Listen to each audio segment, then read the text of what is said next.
കുക്കറിൽ ഈസിയായിട്ട് റെഡിയാക്കി എടുക്കാൻ പറ്റാവുന്ന നല്ല സൂപ്പർ ടേസ്റ്റുള്ള വെജ് ബിരിയാണിയുടെ റെസിപ്പി ആട്ടോ ഇന്നത്തേത്. അതിനായിട്ട് 250 ml കപ്പിന് 1.5 കപ്പ് ബസ്മതി അരി എടുത്ത് നന്നായിട്ട് കഴുകി ഒന്നും കൂടെ കുതിരാനായിട്ട് വെക്കുന്നുണ്ട്. കുക്കർ ചൂടായിട്ട് വരുമ്പോൾ ഇതിലേക്ക് ഓയിലും അതേപോലെ തന്നെ നെയ്യും കൂടി ചേർത്ത് കൊടുക്കാം. സ്പൈസസ് ഒക്കെയും ചേർത്ത് കൊടുത്ത് മീഡിയം വലിപ്പത്തിലുള്ള 2 ഉരുളക്കിഴങ്ങും അതേപോലെ തന്നെ ക്യാരറ്റും ബീൻസും ഫ്രോസൺ ഗ്രീൻ പീസും ഇഞ്ചി വെളുത്തുള്ളി പച്ചമുളക് നന്നായിട്ട് ചതച്ചും കൂടി ചേർത്ത് കൊടുക്കാം. എല്ലാം കൂടി നന്നായിട്ട് ചൂടായിട്ട് വരുമ്പോൾ പൊടികളായിട്ട് മഞ്ഞൾപ്പൊടി, മുളക് പൊടി, അതേപോലെ തന്നെ ഗരം മസാല, ഫ്രൈ ചെയ്ത് വെച്ചിരിക്കുന്ന 3 മീഡിയം വലിപ്പത്തിലുള്ള സവാളയും അതേപോലെ തന്നെ മല്ലിയിലയും പുതിനയിലയും 3 ടേബിൾ സ്പൂൺ വലിയ പുളിയില്ലാത്ത തൈരും കൂടി ചേർത്ത് കൊടുക്കുന്നുണ്ട്.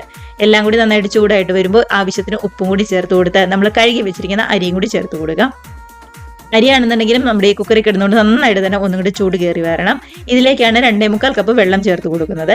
അപ്പം മീഡിയം ഫ്ലെയിമിൽ ഒറ്റ വിസിൽ മാത്രം കേൾപ്പിച്ചെടുത്താൽ മാത്രം മതി കേട്ടോ. ഇല്ലാന്നുണ്ടെങ്കിൽ ഒരുപാട് അങ്ങോട്ട് കുഴഞ്ഞു പോകും. ഒരു 4-5 മിനിറ്റിന് ശേഷം ബാക്കി വിസിലും കൂടി പൊക്കി കളഞ്ഞ് ആ വലിയ ചൂടൊക്കെ ഒന്ന് ആറി കഴിയുമ്പോൾ നമുക്ക് സെർവ് ചെയ്യാവുന്നതേ ഉള്ളൂ. മിസ് ചെയ്യാതെ ട്രൈ ചെയ്ത് നോക്കി അടിപൊളിയായിട്ട് കഴിക്കാം.